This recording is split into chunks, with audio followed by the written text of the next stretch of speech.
നമസ്തേ, mentor പ്രേംലാലിലേക്ക് സ്വാഗതം. നമ്മളുടെ ഈ ഒരു പുതിയ എഡിഷൻ നിങ്ങൾക്ക് മൈൻഡ് ബ്ലോയിങ് ആയിരിക്കും. എൻ്റെ വാക്ക്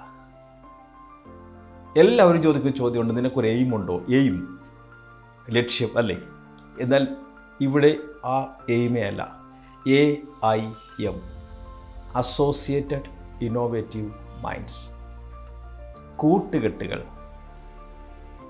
നോക്കൂ, നമ്മൾ പല കാറ്റഗറിയിൽപ്പെട്ട ആൾക്കാർ ഈ ചാനൽ സബ്സ്ക്രൈബ് ചെയ്തിട്ടുണ്ട്, ഇതിൻ്റെ വ്യൂവേഴ്സ് ആയിട്ടുണ്ട്. അത്യാവശ്യം നല്ല ബിസിനസ്സുകാരുണ്ട്, ഇടത്തരക്കാരുണ്ട്, ലൈക്ക് എംപ്ലോയീസ്, ഗവൺമെൻറ് എംപ്ലോയീസ് ഒക്കെ ഉണ്ട്, അല്ലെ പ്രൈവറ്റ് സെക്ടറിൽ വർക്ക് ചെയ്യുന്ന എംപ്ലോയീസ് ഉണ്ട്, ചെറിയ ബിസിനസ്സുകാരുണ്ട്, പിന്നെ സാധാരണ നിലയിൽ ജീവിക്കുന്ന ധാരാളം പേരുണ്ട്, പല തൊഴിൽ ചെയ്യുന്നവരുണ്ട്.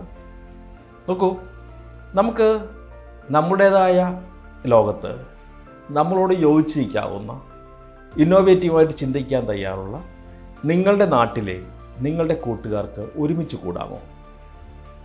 പണ്ട് നമ്മുടെ നാട്ടിൽ കലാകായിക രംഗത്തൊക്കെ അല്ലേ ക്ലബ്ബുകളൊക്കെ ഉണ്ടായിരുന്നു. നമുക്കെന്തുകൊണ്ട് നിങ്ങൾ നേതൃത്വം കൊടുക്കുന്ന നിങ്ങളുടെ കൂട്ടുകെട്ടിലെ ഒരു വെൽത്ത് ക്ലബിനെ കുറിച്ച്, ഒരു ഫിനാൻഷ്യൽ ക്ലബിനെ കുറിച്ച് ആലോചിച്ചുകൂടാ? ഇപ്പം നിങ്ങളൊരു ഗവൺമെൻറ് എംപ്ലോയി ആണെങ്കിൽ, നിങ്ങളൊരു ഓഫീസിൽ വർക്ക് ചെയ്യുന്നുണ്ടെങ്കിൽ, നിങ്ങൾക്ക് എന്ത് വന്നാലും എക്സ്പെൻസ് ഉണ്ട്. ചിലപ്പോൾ രണ്ടറ്റം കൂട്ടിമുട്ടുന്നുണ്ടാവില്ല. കാരണം വീട് വെച്ചിട്ടുണ്ടാവും, കാറ് വാങ്ങിയിട്ടുണ്ടാവും, ഈ ലോണെല്ലാം കഴിഞ്ഞ് പിന്നെ കുട്ടികളുടെ ഫീസ്, വീട്ടിലെ അമ്മയ്ക്കുള്ള മരുന്ന്, എല്ലാം കൂടി വീട്ടു ചിലവ് എല്ലാം കൂടി കഴിഞ്ഞാൽ മിച്ചം ഉണ്ടാവില്ല. പക്ഷേ ഒന്ന് കടിച്ചു പിടിച്ചാൽ നമുക്ക് ഒരു 1000-2000 രൂപയൊക്കെ ഒരാൾക്ക് നമുക്ക് ഗവൺമെൻറ് എംപ്ലോയീസിനോ ചെറുകിട ബിസിനസ്സുകാർക്കൊക്കെയോ മാറ്റി വെക്കാൻ പറ്റും. ഞാൻ പറയുന്നത്, നിങ്ങളത് ഇപ്പോൾ ഉള്ള ഒന്നിലും കയറി പിടിച്ച് കുറയ്ക്കാൻ നിൽക്കേണ്ട.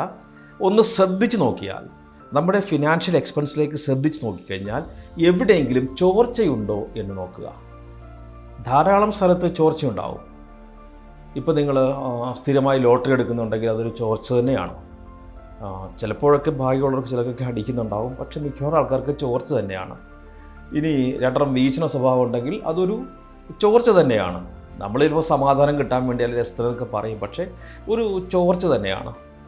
ഇനി ഒത്തിരി മൊബൈലുകൾ, നിങ്ങൾ 2-3 മൊബൈൽ ഉപയോഗിക്കുന്നു, 2-3 നമ്പർ ഉപയോഗിക്കുന്നുണ്ടെങ്കിൽ അതിൽ അത്യാവശ്യമല്ലാത്ത നമ്പർ വെച്ച് ബാക്കിയൊക്കെ ചോർച്ച തന്നെയാണ്. മാഗസിൻസ്, പത്രങ്ങളൊക്കെ അനാവശ്യമായിട്ട് നമ്മൾ വെറുതെ വരുത്തുന്നുണ്ടെങ്കിൽ, വായിക്കുന്നില്ല എങ്കിൽ അതൊക്കെ ചോർച്ച തന്നെയാണ്. ചിലത് നമുക്ക് ആവശ്യം ഉണ്ടാവും, ചില അത്യാവശ്യം ഉണ്ടാവും, ചിലത് അനാവശ്യമായിരിക്കാം. അപ്പോൾ നമ്മൾ നോക്കുക, അനാവശ്യമായിട്ട് അല്ലെങ്കിൽ ആവശ്യമായിട്ട് അത്യാവശ്യമല്ലാത്ത ഏതെങ്കിലും മേഖലയിലേക്ക് വെറുതെ പൈസ പോകുന്നുണ്ടോ? ഇവൻ നമ്മൾ പുറത്തുനിന്ന് 2 നേരം ചായ കുടിച്ചാൽ പോലും അല്ലേ, ഒരു മാസം എത്ര രൂപയാവും? ഞാനിതൊക്കെ ഉദാഹരണങ്ങൾ പറയുന്നതാണ്. നിങ്ങൾ തന്നെ തീരുമാനിക്കണം, നിങ്ങളുടെ ആവശ്യമാണോ, അത്യാവശ്യമാണോ, അനാവശ്യമാണോ? ഇതിൽ നമുക്ക് അടയ്ക്കാവുന്ന ചോർച്ചകൾ അടച്ചു കഴിഞ്ഞാൽ 1000-2000 രൂപയൊക്കെ നിങ്ങൾക്ക് എന്ത് കിട്ടും? മിച്ചം കിട്ടും. നിങ്ങൾ കുറച്ച് പേര്, ഒരു 10-25 പേര് നിങ്ങൾക്ക് യോജിച്ച് പോകാവുന്നത്, അതാണ് ഞാൻ ആ പേര് കൊടുത്തത്, അസോസിയേറ്റഡ് ഇന്നോവേറ്റീവ് മൈൻഡ്സ്. വളരെ പോസിറ്റീവായിട്ട് ചിന്തിക്കുന്ന, വേവ് ലെങ്ത് കറക്റ്റ് ആയിരിക്കണം. അതിനകത്ത് നിങ്ങളുടെ മനസ്സിൻ്റെ വേവ് ലെങ്തിന് ഒപ്പം നിൽക്കുന്ന കുറേ പേരെ വേണം കൂട്ടാനായിട്ട്. നമുക്ക് ചിലപ്പോൾ 100 കണക്കിന് ഫ്രണ്ട്സ് ഉണ്ടാകും, പക്ഷേ ഇങ്ങനെയുള്ള കുറച്ച് പേര് ഒന്നിച്ചു കൂടി നിങ്ങൾ തന്നെ എന്ത് ചെയ്യുക, ഒരു ഓർഗനൈസേഷനൊക്കെ രജിസ്റ്റർ ചെയ്ത്, അല്ലെങ്കിൽ നിങ്ങളുടെ വാക്കാലുള്ള എല്ലാത്തിനും ഒരു രേഖ വേണം. അതിനപ്പുറത്തേക്ക് നിങ്ങൾ അത്ര ഫ്രണ്ട്സാണ്, വാക്കാലൊക്കെ ആയിട്ട് നിങ്ങൾ എന്ത് ചെയ്യുക, ഒരു കൂട്ടം കൂടുക. ആ കൂട്ടത്തിന് എന്ത് സംഭവിക്കുമെന്നറിയാമോ? നിങ്ങളിപ്പോൾ ഒരാൾ 2000 രൂപ വെച്ചെടുക്കാമെന്ന് വിചാരിക്കുക. നിങ്ങൾ 20 പേരുണ്ട്, ഒരു മാസം നിങ്ങൾക്ക് 40,000 രൂപ വന്നില്ലേ? ഈ 40,000 രൂപ നിങ്ങൾക്ക് വേണമെങ്കിൽ ഒരു ചിട്ടിയോ അങ്ങനെ എന്തെങ്കിലും ഒരു സ്ഥാപനത്തിലേക്ക് നിക്ഷേപിക്കുക.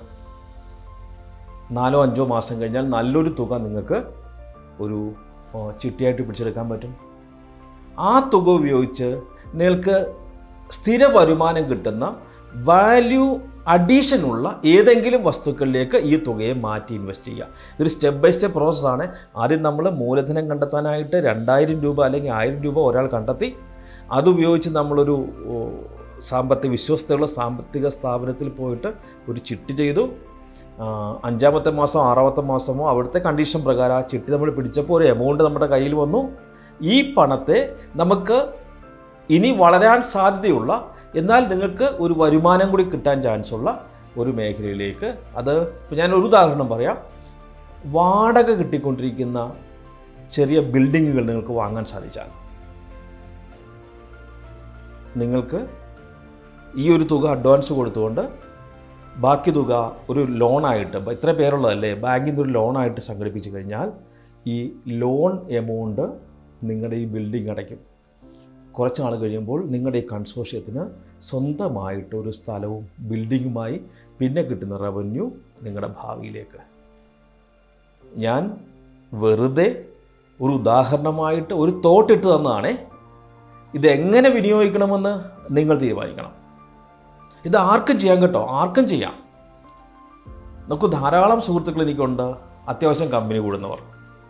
ഞാൻ ഇവിടെ കൂടെ പോയിട്ട് ഇരിക്കാറുമുണ്ട്. ദൈവം അനുഗ്രഹിച്ച് എനിക്ക് സത്യമായിട്ട് പറയാൻ പറ്റും, ഞാൻ ഇന്നേ വരെ മദ്യം കഴിച്ചിട്ടില്ല. ഈവൻ കൊക്കക്കോളയ്ക്ക് മേളിലേക്ക് ഒന്നും കഴിച്ചിട്ടില്ല, കൊക്കക്കോളയും കഴിച്ചിട്ടില്ല. എന്നാൽ ഇവരുടെ കൂടെ പല സ്ഥലത്തും ഞാൻ കമ്പനിക്ക് ഇരിക്കാറുണ്ട്. നാരങ്ങ വെള്ളമൊക്കെ ആയിട്ട് വർഷങ്ങളായിട്ട് കമ്പനിക്ക് ഇരിക്കാറുണ്ട്. ഞാനൊന്ന് ചോദിക്കട്ടെ, നമ്മൾ സുഹൃത്തുക്കൾ കമ്പനി കൂടുന്നു, ആഘോഷിക്കുന്നു അല്ലേ? ആഘോഷം വരേണ്ടത് എപ്പോഴാണ്? വിജയത്തിന് ശേഷമാണ്. വിജയിച്ചോ ആഘോഷിക്കണം. പക്ഷേ ഇപ്പോഴത്തെ കാണുന്നൊരു കാഴ്ചയെന്ന് പറയുന്നത് ആഘോഷം ആദ്യം, വിജയം വരുന്നേയില്ല. ഈ ആഘോഷത്തെ ഇരിക്കുമ്പോൾ നമ്മൾ പലരും പറയുന്ന പരാതികളും പരിഭവങ്ങളും ഒക്കെയാണ്. സന്തോഷം ആ കൂട്ടുകെട്ടാണ് ഇരിക്കുന്നതെങ്കിൽ അവസാനം പറഞ്ഞു വരുമ്പോൾ അവരവരുടെ കഷ്ടപ്പാടുകൾ പറഞ്ഞ് അങ്ങനെ അങ്ങ് പിരിയും. ഞാൻ ചോദിക്കട്ടെ, ചിലർക്ക് ഇത് അഡിക്ഷനുമായിട്ടുണ്ടാവും. എല്ലാവരുടെയും ആഗ്രഹം രക്ഷപ്പെടണം. ഞാൻ ആരെയും കുറ്റപ്പെടുത്തി പറയല്ലോ കേട്ടോ. ഞാൻ എൻ്റെ സുഹൃത്തുക്കളുടെ, ഞാൻ അവരോട് സംസാരിക്കുന്ന അതേ ഫ്രീഡത്തോടു കൂടിയാണ് നിങ്ങളോട് സംസാരിക്കുക. നിങ്ങൾ സെലിബ്രേറ്റ് ചെയ്യണം, സക്സസ് സെലിബ്രേറ്റ് ചെയ്യണം. അങ്ങനെയെങ്കിൽ അഡിക്ഷൻ ടു അബൻഡൻസ്. നമ്മളിന്ന് അഡിക്റ്റാണോ? ഇപ്പം ഡെയിലി 200 രൂപ 300 രൂപ ഇന്ന് കടലിന് വേണ്ടി ചിലവാക്കുന്നുണ്ടോ? നോക്കണേ. ഇത് ബാധകമായവർ മാത്രമേ ഇത് എടുക്കാവുള്ളൂ. ഇല്ലാത്തവർ, കള്ളു കുടിക്കാത്തവർ ഇത് എടുക്കണ്ട. വേറെ എന്തെങ്കിലും ദുർച്ചിലവുണ്ടോ നോക്കിയാൽ മതി. അപ്പോൾ നമുക്ക് ഏറ്റവും കോമൺ ആയിട്ടുള്ളൊരു ദുർസ്വാധീനമാണല്ലോ ഈ മദ്യം എന്ന് പറയുന്നത്.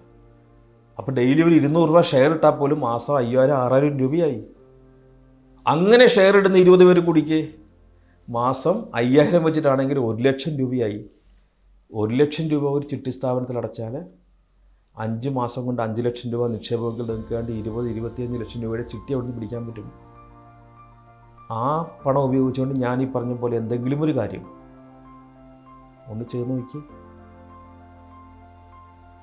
ഒരു 2-3 വർഷം നിങ്ങൾ ഈ പ്രോസസ്സ് കംപ്ലീറ്റ് ചെയ്യുമ്പോൾ ബാക്കി നമ്മൾ ഒന്നിലും തൊട്ടില്ല. നമ്മൾ കുട്ടികളുടെ വിദ്യാഭ്യാസം വെച്ചിരിക്കുന്ന പൈസയെ തൊട്ടില്ല, നമ്മൾ വീടിൻ്റെ വാടകയെ തൊട്ടില്ല, അല്ലെങ്കിൽ വേറെ ഒന്നിലും തൊട്ടില്ല.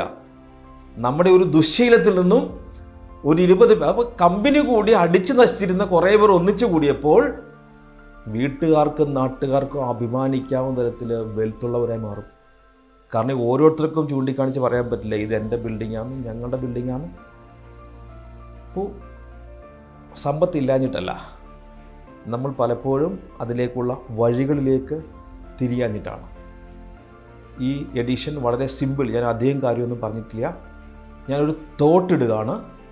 നിങ്ങൾക്ക് ഒത്തുചേരാവുന്ന, നിങ്ങൾ 2 പേർ ഒത്തുചേര്, 3 ഒത്തുചേര്, 5 ഒത്തുചേര്, 20 ഒത്തുചേര്. ആൾക്കാർ കൂടുന്തോറും നിങ്ങൾക്ക് ചെയ്യാവുന്ന കാര്യങ്ങളുടെ വലിപ്പം കൂട്ടാൻ പറ്റും. റിസ്ക്കും ഉണ്ട് ആൾക്കാർ കൂടുമ്പോൾ. കാരണം ഇതിനകത്ത് 1, 2, 3, 4 പേര് ഇടഞ്ഞാലും കുറേ കഴിയുമ്പോൾ ഇത് പ്രശ്നമാവും. അപ്പോൾ അതെല്ലാം നോക്കണം നിങ്ങൾ. എന്നിട്ട് ഞാനൊരു തോട്ട് തരുവാണ്. നിങ്ങൾ വെള്ളം അടിക്കാൻ കമ്പനി കൂടാൻ ആരും വിളിക്കേണ്ട ആവശ്യമില്ലല്ലോ അല്ലേ? പക്ഷേ ഒരു വെൽത്ത് ക്ലബ്ബ് എന്നൊരാശയം ഇടുകയാണ്, മുന്നോട്ടിടുകയാണ്. ഇതിൽ നിങ്ങൾ തന്നെയാണ് ഭാരവാഹികൾ, നിങ്ങൾ തന്നെയാണ് അതിൻ്റെ പ്രവർത്തകർ, നിങ്ങൾ തന്നെയാണ് ആ പണത്തെ കൈകാര്യം ചെയ്യേണ്ടത്. അവിടെ എന്തെങ്കിലുമൊക്കെ ഒരു ഹെൽപ്പ് വേണമെങ്കിൽ എന്നെ വിളിക്കാം. സാർ ഞങ്ങൾക്ക് ഇന്നൊരു ആശയം സാർ പറഞ്ഞല്ലോ, കുറച്ചുകൂടി അതിന് ക്ലാരിറ്റി വേണം, ഞങ്ങൾ എന്താണ് ചെയ്യേണ്ടത്, ഇതൊക്കെ എന്തെങ്കിലും ആവശ്യമുണ്ടെന്നുണ്ടെങ്കിൽ നിങ്ങൾക്ക് നമ്മുടെ ഈ നമ്പറിലേക്ക് നിങ്ങൾക്ക് ഒരു വാട്സപ്പ് ഇടാം. ഞാൻ ഇടപെടേണ്ട കേസാണെങ്കിൽ തീർച്ചയായിട്ടും എൻ്റെ ഒരു റിപ്ലൈ നിങ്ങൾക്ക് കിട്ടുന്നുണ്ടാവും. എല്ലാവർക്കും തരണമെന്ന് എൻ്റെ ആഗ്രഹം, ബട്ട് അല്ലെങ്കിൽ എൻ്റെ ടീമിൻ്റെ ഒരു റിപ്ലൈ നിങ്ങൾക്ക് കിട്ടുന്നുണ്ടാവും. ഞാൻ നേരത്തെ പറഞ്ഞിട്ടുണ്ട്, സമ്പത്ത് നമ്മുടെ ജന്മാവകാശമാണ്, ആരുടെയും കുത്തകയല്ല. അതിൽ കയറി പിടിച്ചോണം. വിജയം ആഘോഷിക്കേണ്ടതല്ല കേട്ടോ. നിങ്ങൾ ഡെയിലി മദ്യപിക്കുന്നവർക്ക് ഇത് പറ്റില്ല.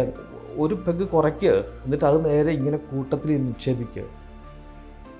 കുറച്ച് കുറച്ച് കൊണ്ടുപോവാ. കരുതലുണ്ടാവണം. നമ്മളെന്നും ആഘോഷിച്ചു ഒരടി കിട്ടിക്കഴിയുമ്പോൾ തിരിഞ്ഞു നോക്കുമ്പോൾ ആരും ഉണ്ടാവില്ല, ആഘോഷ കമ്മിറ്റി കൂടെ ഉണ്ടാവില്ല. നേരെ മറിച്ച് ഈ ഒരു സംഭവത്തിൽ എല്ലാവരും കൂടെ ഉണ്ടാവും.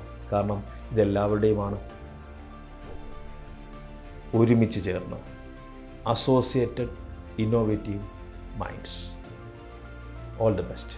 Thank you so much. ഈ ആശയങ്ങൾ ഇഷ്ടമായെങ്കിൽ ഈ ചാനൽ ഒന്ന് സബ്സ്ക്രൈബ് ചെയ്യുക.